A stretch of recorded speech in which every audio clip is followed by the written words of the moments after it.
ପବିତ୍ର ଶ୍ରୀ ଜଗନ୍ନାଥଙ୍କ ରଥଯାତ୍ରା ଅବସରରେ କଟକ ସହରର ବିଭିନ୍ନ ରଥଯାତ୍ରା ପୀଠରେ ଚାଲିଥିବା ବ୍ୟବସ୍ଥାର ସମୀକ୍ଷା କରିବା ସହ ଭକ୍ତମାନଙ୍କ ସୁରକ୍ଷା ସ୍ୱଚ୍ଛତା ଓ ନିରବିଘ୍ନ ରଥ ପରିଚାଳନା ସୁନିଶ୍ଚିତ କରିବା ଉଦ୍ଦେଶ୍ୟରେ ଆଜି କଟକ ମହାନଗର ନିଗମର ମାନ୍ୟବର ମେୟର ଶ୍ରୀ ସୁବାସ ସିଂ ବ୍ୟାପକ ପରିଦର୍ଶନ କରିଥିଲେ। ଏହି ପରିଦର୍ଶନରେ କଟକ ମହାନଗର ନିଗମର କମିଶନର ଶ୍ରୀମତୀ କିରଣଦୀପ କୌର ସୋହତା ମଧ୍ୟ ମେୟରଙ୍କ ସହ ଉପସ୍ଥିତ ରହି ବିଭିନ୍ନ ସ୍ଥାନର ବ୍ୟବସ୍ଥାର ସମୀକ୍ଷା କରିଥିଲେ। ପ୍ରଥମେ ସିଡିଏ ସେକ୍ଟର 6 ଜଗନ୍ନାଥ ମନ୍ଦିରର ରଥଯାତ୍ରା ବ୍ୟବସ୍ଥା ପରିଦର୍ଶନ କରାଯାଇଥିଲା।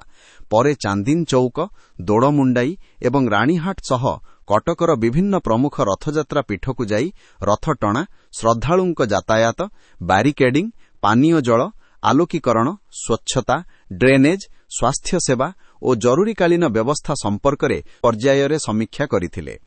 ଏହା ସହିତ ଏସ୍ସିବି ମେଡିକାଲ କଲେଜ ପରିସରସ୍ଥ ତାରିଣୀ ମନ୍ଦିରର ବାର୍ଷିକ ଉତ୍ସବରେ ମେୟର ଯୋଗଦେଇ ମା ତାରିଣୀଙ୍କ ଦର୍ଶନ କରି ସମସ୍ତଙ୍କ ଶାନ୍ତି, ସମୃଦ୍ଧି ଓ କଟକ ସହର ମଙ୍ଗଳ କାମନା କରିଥିଲେ।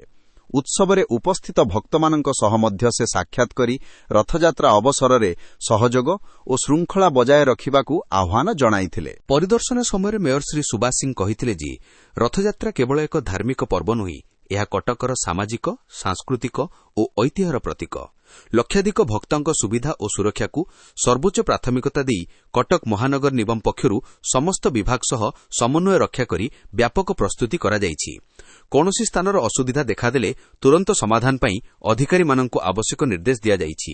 ଏହି ପରିଦର୍ଶନରେ କଟକ ମହାନଗର ନିଗମର ସିଟି ଇଞ୍ଜିନିୟର ନିର୍ବାହୀ ଯନ୍ତ୍ରୀ ଶ୍ରୀ ସୁବାସ ସାହୁ, ନିର୍ବାହୀ ଯନ୍ତ୍ରୀ ଶ୍ରୀ ଭରତ ସେଠୀ, ଶ୍ରୀ ସତ୍ୟବ୍ରତ ମହାପାତ୍ର, କେଏମ୍ସି ସ୍ୱାସ୍ଥ୍ୟ ଅଧିକାରୀ ଶ୍ରୀ ରୂପେନ୍ଦ୍ର କୁମାର ଶତପଥୀଙ୍କ ସମେତ କଟକ ମହାନଗର ନିଗମର ବିଭିନ୍ନ ବିଭାଗର ବରିଷ୍ଠ ଅଧିକାରୀମାନେ ଉପସ୍ଥିତ ରହି ସ୍ଥଳ ପରିସ୍ଥିତିର ସମୀକ୍ଷା କରିଥିଲେ ଏବଂ ରଥଯାତ୍ରା ପରିଚାଳନାରେ ଥିବା ସୁବିଧା ଅସୁବିଧା ସମ୍ପର୍କରେ ଅବଗତ କରାଇଥିଲେ।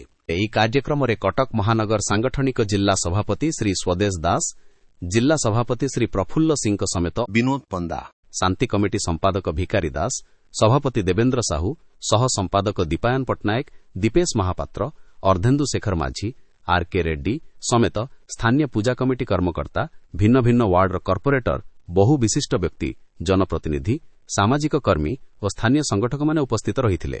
ପରିଦର୍ଶନ ଶେଷରେ ମେୟର ସମସ୍ତ ସମ୍ପୃକ୍ତ ବିଭାଗ, ସ୍ୱେଚ୍ଛାସେବୀ ସଂଗଠନ, ପୁଲିସ ପ୍ରଶାସନ ଓ ସାଧାରଣ ଜନତାଙ୍କୁ ସମନ୍ୱୟ ରକ୍ଷା କରି ରଥଯାତ୍ରାକୁ ଶାନ୍ତିପୂର୍ଣ୍ଣ, ସୁରକ୍ଷିତ ଓ ସୁସଂଗଠିତ ଭାବେ ସଫଳ କରିବା ପାଇଁ ସହଯୋଗ କରିବାର ଆହ୍ୱାନ ଜଣାଇଥିଲେ।